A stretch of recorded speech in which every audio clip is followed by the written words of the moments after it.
जय हिंद दोस्तों, जिनका भी अभी ग्रुप डी का एग्ज़ाम होना बाकी है वो सभी लोग इन टाइप के सवालों को ज़रूर कर लेंगे, क्योंकि इसी टाइप के सवाल आपकी ग्रुप डी के एग्ज़ाम में पूछे जा रहे हैं। बस डाटा बदल दे रहा है, बाकी सवाल ऐसे ही पूछे जा रहे हैं। तो चलिए शुरू करते हैं। यहाँ पे देखते हैं पहला प्रश्न, बहुत महत्वपूर्ण है, ध्यान से समझिएगा। इसमें कह रहा है कि 2 सेंटीमीटर, 12 सेंटीमीटर और 16 सेंटीमीटर भुजाओं वाले धातु के 3 ठोस घनों को पिघलाकर एक नया घन बनाया जाता है। 3 घन हैं यहाँ पर, उनको पिघला के एक नया घन यानी कि क्यूब बनाया जाता है। इस प्रकार बने घन का, जो हमने नया घन बनाया हुआ है, उसका पृष्ठीय क्षेत्रफल निकालना है, यानी कि सरफेस एरिया निकालना है। तो देखते हैं यहाँ पर, जब भी एक शेप को दूसरे शेप में बदला जाता है, या एक शेप से कई सारे शेप बनाए जाते हैं, या कई सारे शेप को मिलाकर एक शेप बनाया जाता है, तो ऐसे केस में दोस्तों बनाने से पहले और बनाने के बाद जो वॉल्यूम होता है वो नहीं चेंज होता। सारी चीज़ें चेंज हो सकती है लेकिन वॉल्यूम नहीं बदलेगा। तो हमें बस वॉल्यूम इक्वल करना है।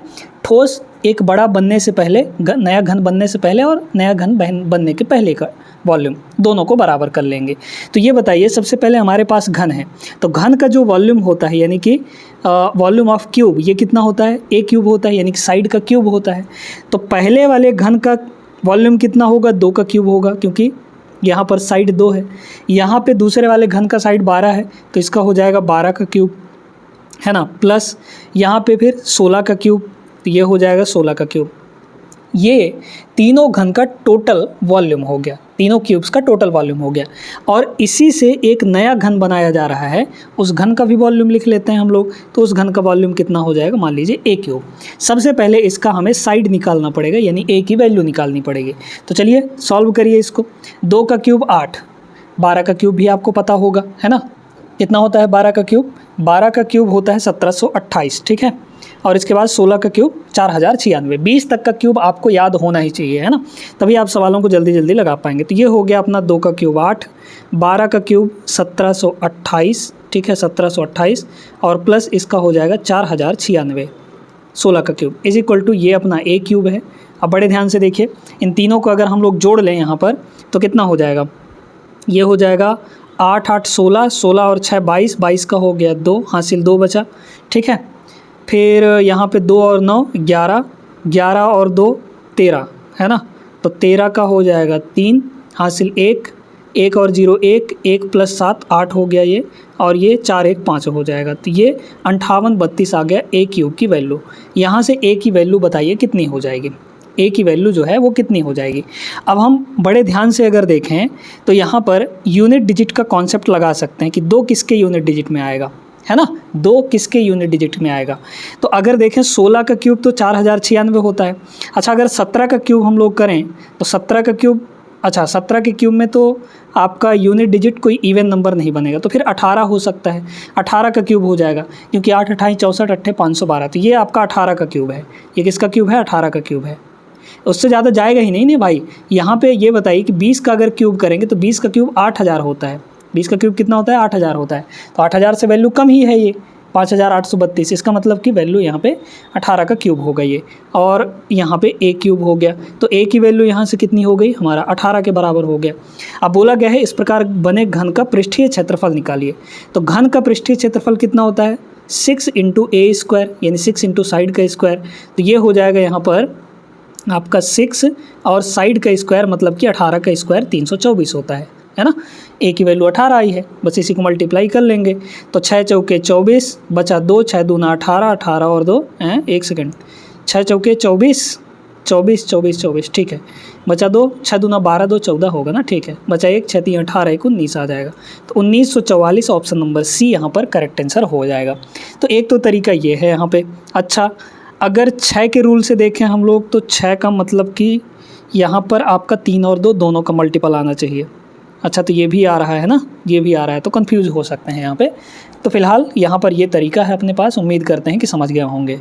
दोस्तों, रेलवे युग बैच में आप लोग रेलवे के सभी एग्जाम्स के लिए कंप्लीट मैथ्स पढ़ सकते हैं सिर्फ 99 रुपीज़ में। 99 रुपीज़ में आपको पूरा कोर्स मिलेगा। इसमें अरिथमेटिक भी पढ़ाएंगे, एडवांस भी पढ़ाएंगे। आप अगर ज्वाइन करना चाहते हैं इस बैच को, तो हमारे दिए गए व्हाट्सअप नंबर पर कॉन्टैक्ट करिए। बैच के बारे में पूरी जानकारी आपको व्हाट्सअप पर प्रोवाइड कर दी जाएगी। कैसे आपको ज्वाइन करना है, कैसे कहाँ क्या पेमेंट करना है, पूरा प्रोसीजर बता दिया जाएगा। और 15 अगस्त 2026 से एक नया बैच स्टार्ट हो रहा है, अल्टीमेट रिवीजन बैच। इस बैच में हम आपको आदित्य रंजन सर के रेलवे गणित बुक जो 3rd एडिशन आई है उसका कंप्लीट सॉल्यूशन इस बैच के अंदर करवाएंगे। अगर आप ज्वाइन करना चाहते हैं तो हमारे दिए गए व्हाट्सएप नंबर पर कॉन्टैक्ट करिए, बैच की पूरी डिटेल मिल जाएगी और सारा प्रोसीजर आपको बता दिया जाएगा। दूसरा क्वेश्चन यहाँ पर देखिएगा, दिया गया है ये आपको सारी चीज़ें एक्स वाई की value x power z is equal to y power 2 है, तो z का निकटतम मान यहाँ पर बताना है। चलिए देखते हैं, यहाँ पे पावर वाले हैं साइड वाले, तो यहाँ पर कैसे करेंगे बताइए।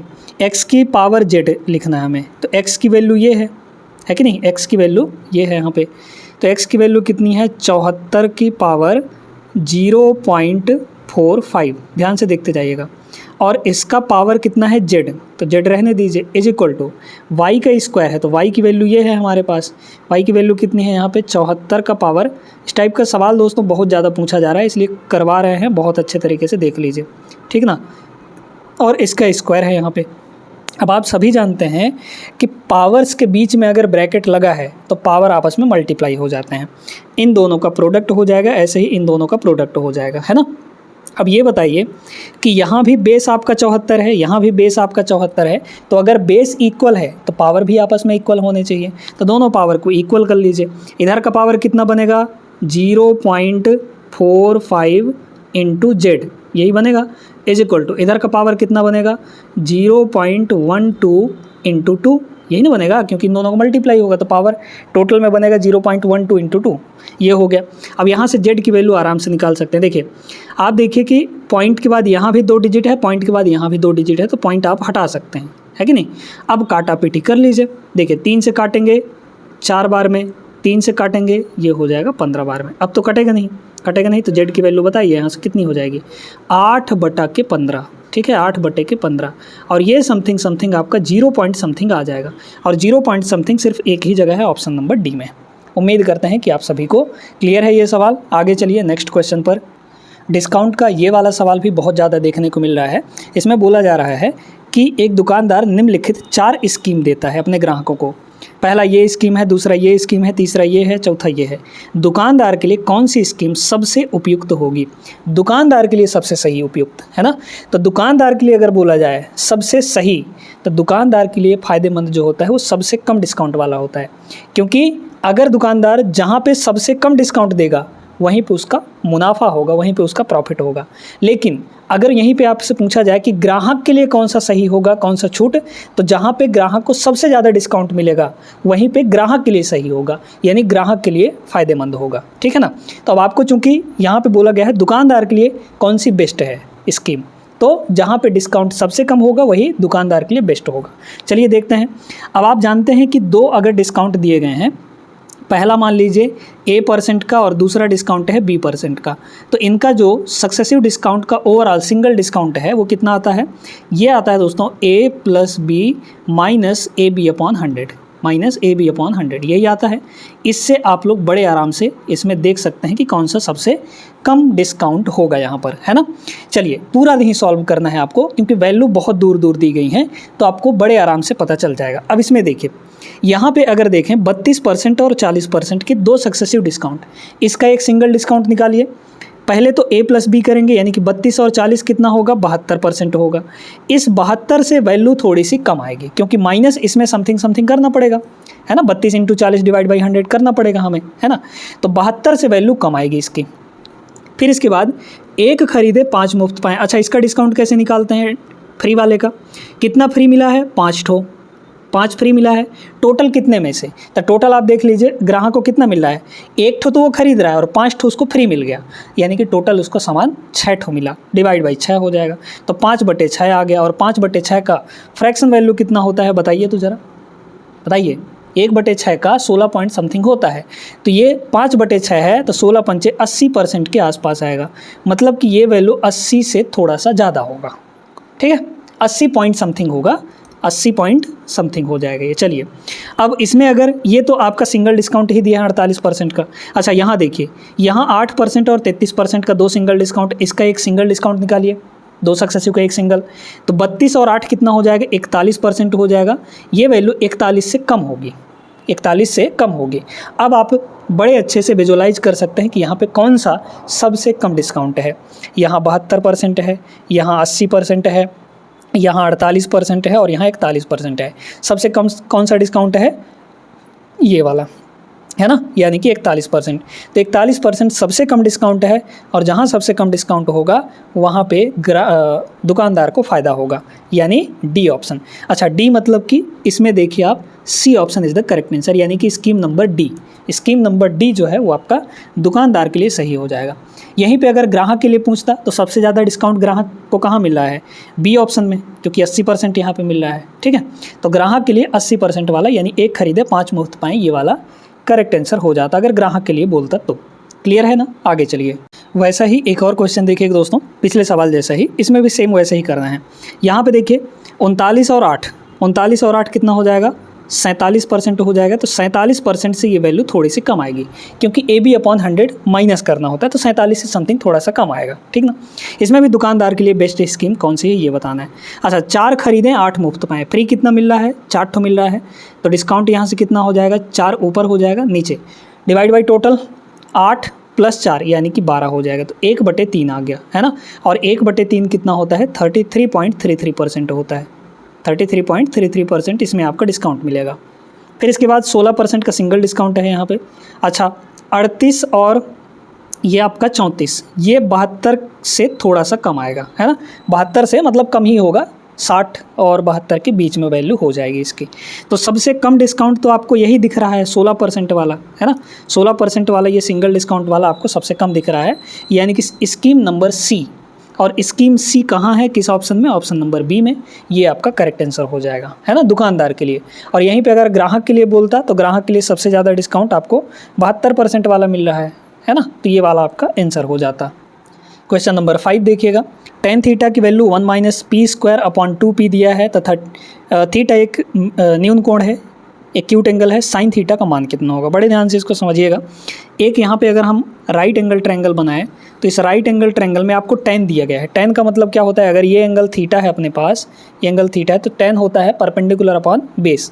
तो परपेंडिकुलर आपका 1 - p² है, ये आपका परपेंडिकुलर होगा, तो 1 - p² परपेंडिकुलर है ना, ये वाली वैल्यू, और डिवाइड बाई आपका बेस हो जाएगा। तो बेस कितना है? 2p यहाँ पर दिया गया है। आपको हमेशा याद रखना है दोस्तों कि अगर एक वैल्यू 2p है और एक है 1 - p², तो अगला होगा यहाँ पे 1 + p², ये वाला 1 + p² हो जाएगा। क्लियर है ना? ठीक है, तो समझ गए होंगे कैसे क्या करना है इसमें।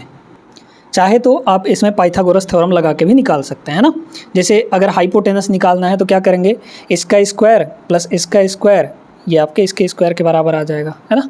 तो बस ऐसे भी कर सकते हैं। अब इसी में आपको पूछा गया है क्या? साइन थीटा पूछा गया है। तो साइन क्या होता है?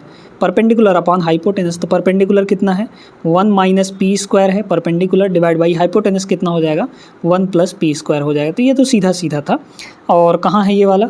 ये है ऑप्शन नंबर ए में, ये इसका करेक्ट आंसर होगा। ठीक है, चलिए आगे चलते हैं। इसको देखिए दोस्तों, मिक्सचर का ये रिप्लेसमेंट वाला सवाल है ना। रिप्लेसमेंट वाले सवाल भी पूछे जाते हैं, पूछे जा रहे हैं।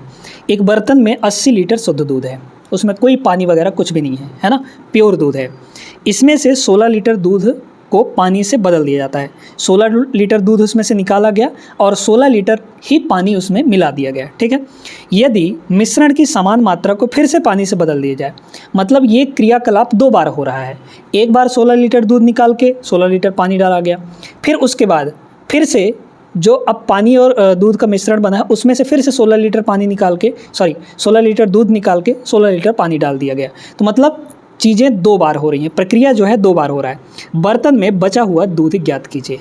अब बहुत सिंपल है ना, बहुत सिंपल है, बड़े ध्यान से इसको समझिएगा। देखिए यहाँ पर दोस्तों अगर हम कहें कि आपके पास 80 लीटर दूध था पहले, है ना, ये आपका मिल्क है, 80 लीटर दूध था। फिर उसमें से 16 लीटर दूध निकाल लिया गया और 16 लीटर पानी मिला दिया गया। तो अब पानी मिलाने के बाद उसमें दूध की मात्रा कितनी बचेगी? ये मिल्क का पहले का है, अब मिल्क का बाद का देखिए। मिल्क कितना बचा है यहाँ पे? 80 - 16, 80 - 16 करेंगे तो ये आपका आ जाएगा 64, है कि नहीं। अरे भाई, एक ये टैंक है, इसमें 80 लीटर पहले दूध था, इसमें से हमने क्या किया कि 16 लीटर निकाल दिया। तो दूध 16 लीटर निकाले, तो अब दूध कितना बचा है इसमें, 64 लीटर बचा हुआ है कि नहीं, 64 लीटर बचा हुआ है। और हमने 16 लीटर पानी मिलाया है, वाटर मिलाया है 16 लीटर। तो जब 16 लीटर पानी मिला रहे हैं तो इसमें दूध तो अभी भी 64 ही है ना, ठीक है। तो अब बस रेशियो देख लीजिए कि कितना पानी इसमें या फिर शुरू और बाद में कितना दूध बच रहा है, तो इनका रेशियो निकाल लेंगे हम लोग यहाँ पे, है ना। तो 16 पंचे 80 और 16 चौके 64, ये हो जाएगा। यानी कि दूध पहले 5 यूनिट था, अब 4 यूनिट बच रहा है। और ये प्रक्रिया एक बार अगर और करेंगे तो सेम चीज़ होगा, दूध जो है 5 से फिर 4 हो जाएगा, दूध जो है 5 से फिर 4 हो जाएगा। 2 बार करें तो 2 बार लिख लीजिए, 3 बार अगर प्रक्रिया की जा रही है तो 3 बार लिख लीजिए, 5 से 4, 4 बार किया जा रहा है तो 4 बार लिख लीजिए। इस तरीके से लिख लेना है। सक्सेसिव लगाइए, 5 पचम यहाँ पर 25 हो जाएगा और यहाँ पे हो जाएगा 4 चौके 16, ये हो गया। तो शुरू में आपका 25 लीटर दूध था या 25 यूनिट दूध था, अब दूध उसमें 16 यूनिट बचा हुआ है। तो इसमें बोला था पहले शुरुआत में कितना है, 80 लीटर दूध, तो 25 की वैल्यू कितनी है, शुरुआती दूध 80 लीटर। हमें बाद में निकालना है कि बर्तन में अब बचा हुआ दूध कितना है, तो 16 की वैल्यू निकाल लेनी है, ठीक है। तो कितना आ जाएगा बताइए, 1 यूनिट की वैल्यू कितनी होगी, 80/25 हो जाएगी, है ना। तो 80 डिवाइड बाई यहाँ पर 25 हो गया 1 यूनिट की वैल्यू। हमें 16 की वैल्यू निकालनी है तो 16 से मल्टीप्लाई कर लेंगे। काटा पीटी करिए, 16 से 5 से काटेंगे 16 बार में, 5 से काटेंगे 5 बार में, तो 16 16 ही 256, 256/5 हो जाएगा, है ना, 256/5 हो जाएगा। अच्छा 256 का डबल कर लीजिए, है ना, तो 512 हो जाएगा। 512 का मतलब 51.2 आ जाएगा। 51.2 ऑप्शन नंबर सी यहाँ पर करेक्ट आंसर होगा दोस्तों। अगला क्वेश्चन देखिए दोस्तों, ये सवाल बहुत जगह देखा गया है, एनटीपीसी ग्रेजुएट लेवल में पूछा गया था, ग्रुप डी में भी पूछा गया था, इस बार भी ये सवाल आ रहा है। तो इसको बड़े आसान तरीके से हम लोग सीखने वाले हैं। पहले बेसिक से आपको समझा देते हैं कि प्रश्न कहना क्या चाह रहा है, उसके बाद शॉर्टकट आपको बताएंगे, ठीक है ना। इसमें कह रहा है कि पीयूष के पास 1407 रुपये हैं, वह इस धनराशि को अपने 2 बेटों मनोज और आनंद के बीच में विभाजित करता है और उन्हें अपने अपने हिस्से को 10% के वार्षिक ब्याज दर पर निवेश करने के लिए कहता है, जहाँ ब्याज वार्षिक रूप से संयोजित होता है, ठीक है। यह पाया जाता है कि मनोज के निवेश का मूल्य 16 वर्ष के बाद उतना ही होता है जितना आनंद के इन्वेस्टमेंट का राशि 17 वर्ष के बाद होता है। यानी कि मनोज का पैसा जितना 16 साल के बाद होगा उतना ही पैसा आनंद का 17 वर्ष के बाद हो पाएगा, ठीक है। तो चलिए पहले बेसिक से इसको समझते हैं। ये बताइए दोस्तों कि रेट कितना है दोनों का 10% है। 10% का मतलब 1/10, यानी 1 साल में वैल्यू 10 से 11 हो जाएगी, है ना। मान लीजिए कि मनोज को यहाँ पर m पैसा मिलता है, मनोज का पैसा m हिस्सा है, ठीक है। इस m का ये बताइए कि 1 साल में कितना होगा, यहाँ पे 11/10 हो जाएगा 1 साल में, है ना। और मनोज का पैसा कितने साल तक लगा रहा है यहाँ पे, 16 साल तक। तो मनोज का पैसा 16 साल, पावर 16, क्योंकि ये कंपाउंड इंटरेस्ट है तो टाइम ऊपर जाता है पावर में, है ना। ये हो गया। अब 16 साल के बाद मनोज का पैसा इतना हो गया और इतना ही पैसा आनंद का 17 साल के बाद होगा। तो आनंद का पैसा मान लीजिए A रुपये है, तो इसका पैसा 1 साल में कितना होगा, क्योंकि रेट दोनों के लिए उतना ही है, 10% ही है, तो इसका भी पैसा 11/10 ही होगा 1 साल में, और बोला गया है 17 साल के बाद, तो ये हो जाएगा। अब इसमें आप देखिए 11/10 दोनों का बेस सेम है, तो ये उधर जाके डिवाइड हो जाएगा, और डिवाइड हो जाएगा का मतलब क्या हुआ कि ये 16 जो है उधर जाके घट जाएगा पावर 17 में से।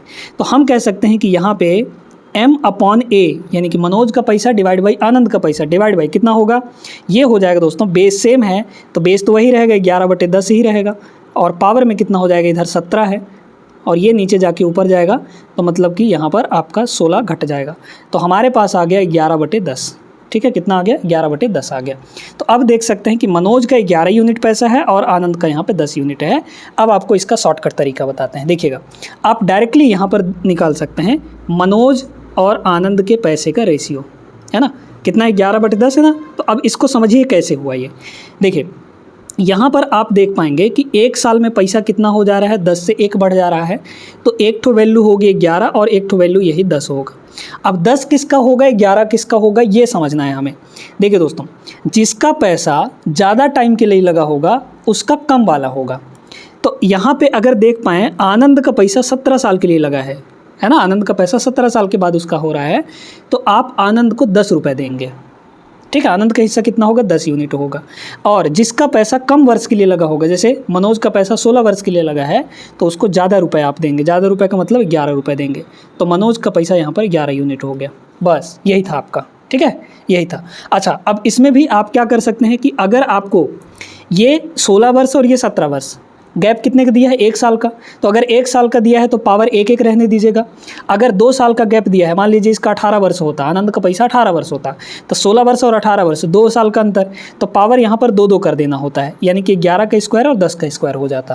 क्लियर हो गया।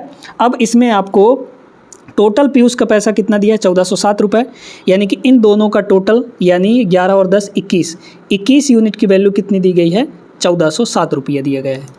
ठीक है, 1407 रुपये दिया गया है। आपको क्या चाहिए, आपको पीयूष ने आनंद को कितनी धनराशि दी, यानी आनंद का पैसा निकालना है। तो आनंद का पैसा कितना है, 10 यूनिट है। तो 10 यूनिट का मतलब क्या हुआ कि वैल्यू 10 से मल्टीप्लाई होगी, और 10 से मल्टीप्लाई होने वाली वैल्यू, अच्छा 2 ठो है ना, ठीक है, कर लेते हैं। तो 21 से अगर हम लोग काट दें इसको, डायरेक्टली 21 से काट देते हैं, तो 21, ठीक है, या फिर 7 से काट लीजिए, मतलब एक बार 7 से, एक बार 3 से काट लेते हैं। 7 से काटेंगे तो कितना होगा, 7 दूना 14 और 7 एकम 7। फिर इसको 3 से काट लीजिए, 3 से काटेंगे तो 3 छक्के 18 और 3 सत्ते 21, 670 आ गया। तो 10 यूनिट की वैल्यू इतनी हो जाएगी, क्योंकि 1 की वैल्यू 67 आया तो 10 की वैल्यू 670, यानी कि ऑप्शन नंबर डी यहाँ पे करेक्ट आंसर हो जाएगा, है ना। तो जो जो पॉसिबिलिटी बन सकती थी इस सवाल में वो सारी चीज़ें हम आपको बता दिए हैं। एक ये सवाल देखिएगा, पाइप एंड सिस्टर्न का, यानी कि नल और टंकी का। एक पाइप किसी टंकी को 14 मिनट में भर सकता है, जबकि दूसरा पाइप पूरी तरह से भरी हुई टंकी को 63 मिनट में खाली कर सकता है। यदि दोनों पाइप को खाली टंकी में एक साथ खोल दिया जाए तो टंकी का 1/3 भाग भरने में कितना समय लगेगा। ठीक है, चलिए देखते हैं। यहाँ पे 2 तरीके हैं अपने पास। एक बहुत नॉर्मल सा तरीका है जो हम यहाँ पे बता रहे हैं, और एक शॉर्टकट मेथड बताएंगे इस टाइप के सवाल को करने के लिए। मतलब कि ये पर्टिकुलर जो टाइप है कि भैया एक पाइप भर रहा है टंकी को, दूसरी खाली कर रहा है ना, खाली कर रहा है, तो दोनों को एक साथ खोल दिया जाए तो 1/3 भरने में कितना समय लगेगा, है ना। तो इसका डायरेक्ट तरीका भी है, बताएंगे। पहले देखते हैं यहाँ पे। तो पाइप ए जो है वो 14 मिनट में भर सकता है टंकी को। पाइप बी जो है मान लीजिए खाली कर रहा है तो 63 मिनट में खाली कर पा रहा है। इन दोनों का ले लेंगे एलसीएम। अच्छा ये बताइए, इन दोनों का अगर हम एलसीएम लेंगे तो 7 इनमें कॉमन दिख रहा है ना, 7 इनमें कॉमन दिख रहा है। तो अगर 7 कॉमन ले लेंगे तो यहाँ 2 बचेगा, यहाँ 9 बचेगा, तो 9 दूना 18, 18 सत्ते 126 हो जाएगा। तो 126 आ गया यहाँ पे एलसीएम। 126 बटे 14, 126 बटे यहाँ पर 14 कर देंगे तो 9 बार जाएगा, इसका एफिशिएंसी 9 आ गया। 126 बटे 63 करेंगे तो 2 आएगा। लेकिन बी जो है टंकी वो खाली कर रहा है, तो खाली कर रहा है, इसकी एफिशिएंसी नेगेटिव होगी, है ना। अब दोनों मिलकर भर रहे हैं। देखिए कितना टंकी भरना है, टोटल 126 लीटर, टोटल काम इतना ही है। इसका 1/3 भाग भरना है, ये नहीं भरना है, इसका 1/3 भाग। 1/3 भाग का मतलब ये बटे 3, इतना ही टंकी भरना है अब। और 1 मिनट में दोनों कितना भरेंगे बताइए, इन दोनों को जोड़ लेंगे तो 9 में से 2, भाई ये 9 भरेगा, ये 2 खाली कर देगा, तो 9 - 2 कितना हो जाएगा, 7 आ जाएगा। तो डिवाइड बाई यहाँ पर 7 कर लेंगे हम लोग, बस इसी को काटेंगे तो हमारा आंसर आ जाएगा। तो 21 छक्के 126 हो जाएगा, तो मतलब 6 आ गया, है ना। तो ऑप्शन नंबर बी यहाँ पे करेक्ट आंसर हो जाएगा। एक तरीका ये हो गया। अब पर्टिकुलर टाइप कैसे, एक भर रहा है, एक खाली कर रहा है, दोनों अगर मिलकर काम करें तो कितना टाइम लगेगा ये बताइए। भरने वाला 14 मिनट में भर रहा है, खाली करने वाला 63 मिनट में भर रहा है। और नीचे में आपको क्या लिखना है, अगर एक भर रहा है एक खाली कर रहा है तो डिफरेंस लिखेंगे, अगर दोनों भर रहे हैं तो प्लस करेंगे, या फिर दोनों अगर खाली कर रहे हैं तो भी प्लस करेंगे, है ना। एक 14 मिनट में भर रहा है, एक 63 मिनट में खाली कर रहा है, तो इन दोनों का डिफरेंस लेंगे क्योंकि उल्टा काम कर रहे हैं ये। तो 63 में से 14 अगर घटा देंगे तो कितना आ जाएगा, ये आपका आ जाएगा 49, ठीक है, 49 आ गया।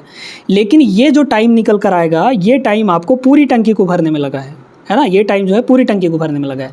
लेकिन हमें यहाँ पे क्या करना है, सिर्फ 1/3 भाग भरना है, तो इसका 1/3 ले लेंगे, ठीक है। बस यहाँ से काट लीजिए, 7 से 2 बार में, 7 से 7 बार में, 7 से 9 बार में, 3 से 3 बार में, यानी कि 3 दूना 6 आ गया।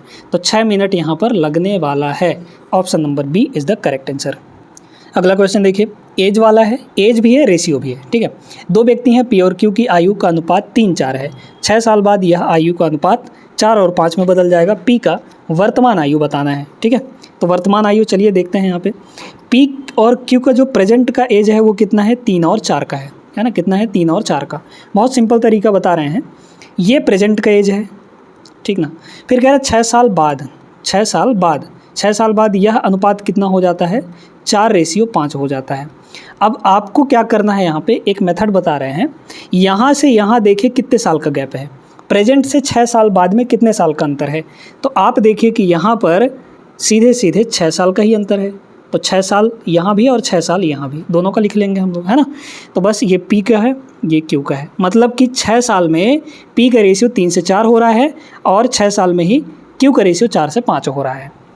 अब सीधे सीधे यहाँ पे क्रॉस मल्टीप्लाई मेथड लगाएंगे। कैसे, इन दोनों का क्रॉस में, इन दोनों का क्रॉस में मल्टीप्लाई करके डिफरेंस लीजिए। 4 चौके 16 माइनस 3 पचे 15, है ना। इतने यूनिट की जो वैल्यू होगी वो क्या होगी, इधर भी इन दोनों को क्रॉस में मल्टीप्लाई करके डिफरेंस लेना है। अब देखिए नीचे अगर सेम है तो सीधे सीधे 4 और 5 का डिफरेंस ले लीजिए और 6 से मल्टीप्लाई कर लीजिए जो सेम वैल्यू है। लेकिन अगर नीचे वैल्यू अलग अलग है तो आप क्या करेंगे, क्रॉस में मल्टीप्लाई करके करेंगे, है ना।